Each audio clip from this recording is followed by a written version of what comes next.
Olá, aqui é da Terra de Rudá, diretamente. E eu sou Lígia Franklin de Oliveira, uma das coordenadoras da Terra de Rudá.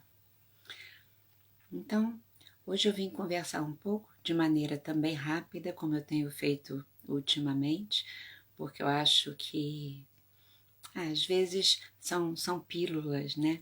São gotinhas homeopáticas de reflexões que ajudam a gente a lidar com a gente e com a vida melhor. Então eu queria conversar um pouquinho sobre o medo indevido. O medo indevido é aquele em que não faz parte da nossa constituição, da nossa natureza real, né? O devido é aquele que nos protege de situações objetivas que realmente são perigosas e é importante que a gente tenha para que a gente não se lance nessas situações de forma, digamos, ingênua ou cega. No entanto, a maior parte dos medos que nós temos não são esses medos devidos, não é?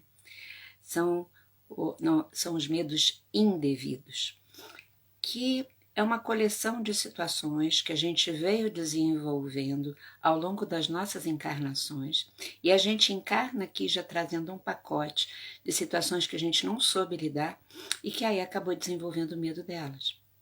E a gente chega aqui com uma certa missão de encarar isso.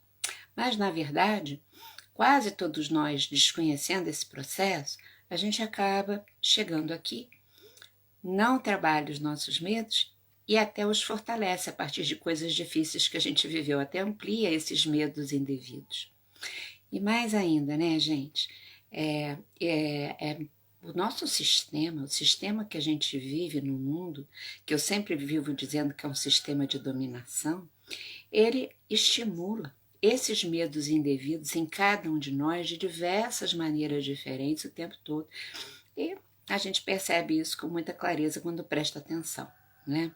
Mas o que eu queria falar hoje sobre esses medos indevidos é que eles acabam gerando desdobramentos em nós. Esses desdobramentos são maneiras da gente responder a partir do momento que o nosso medo é estimulado e é tocado, da gente responder à vida. Então, o primeiro tipo de resposta a esses medos indevidos que eu queria chamar a atenção é a passiva. Vou chamar de uma resposta passiva e outra ativa. A passiva, o que acontece com a pessoa?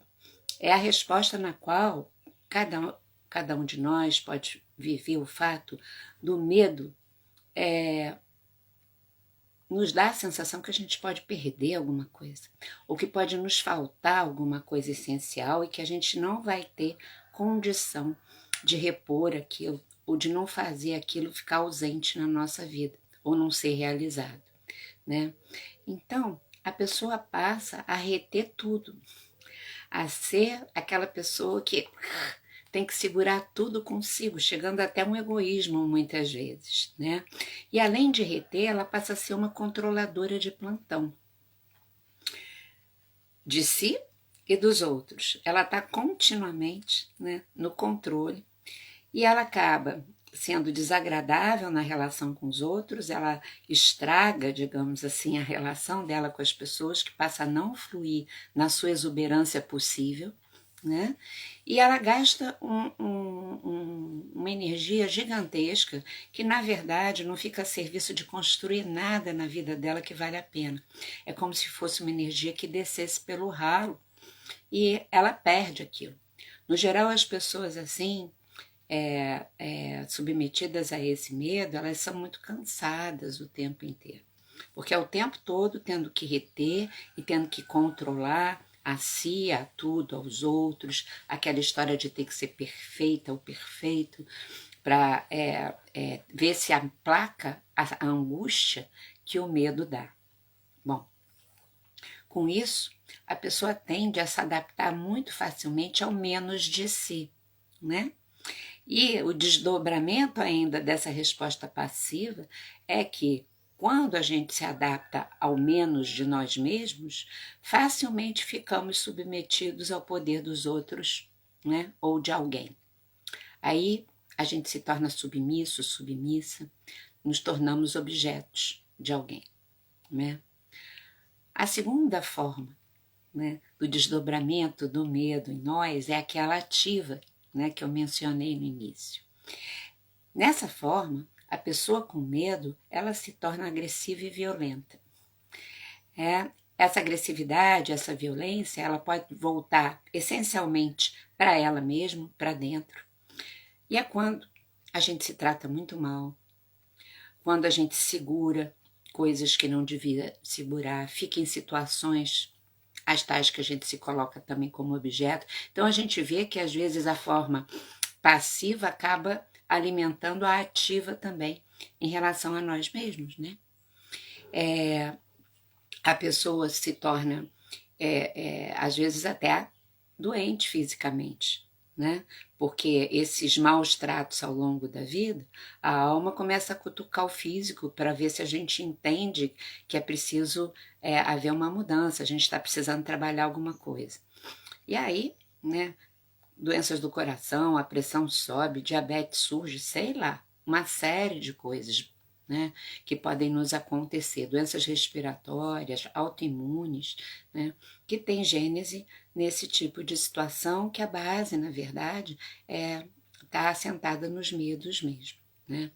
Mas também a pessoa pode se tornar violenta e agressiva em relação aos outros, né? Com respostas completamente inadequadas em relação ao mundo externo. E isso, de uma forma, às vezes pode acontecer as duas coisas, a pessoa é agressiva com ela e com os outros também, né? E é por causa disso tudo, né, que o sistema de dominação vigente no mundo investe no nosso medo, né? Porque ao fazer isso, se desenvolve uma legião de pessoas submissas ou de pessoas violentas a serviço desse mesmo sistema, sem perceber e sem nem, às vezes, desejar viver a vida de outra forma. Então, a minha fala hoje está quase se encerrando. É uma fala rápida e eu quero agradecer a companhia de vocês mais uma vez. Mas o que eu quero deixar muito claro aqui, que a gente pode dizer assim, né, uma brincadeira, mas é verdade, me inclui fora dessa do medo indevido, sabe? E a gente pode fazer isso investindo continuamente, de maneira muito determinada, nos medos indevidos que a gente vai percebendo que nos dominam, né, de certa maneira. Às vezes até já dominaram muito mais no passado, mas a gente ainda não acabou de cicatrizar esses medos.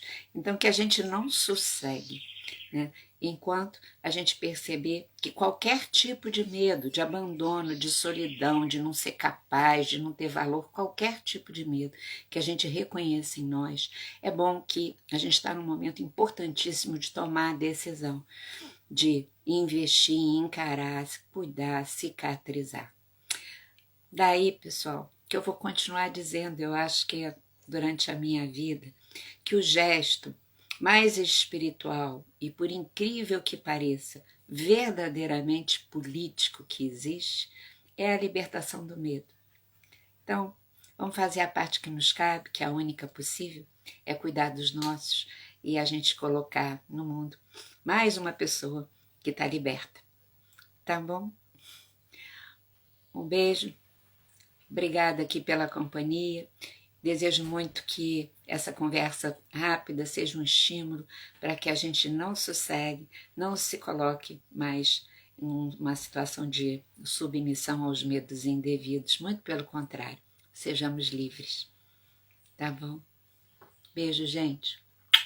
Fiquem bem.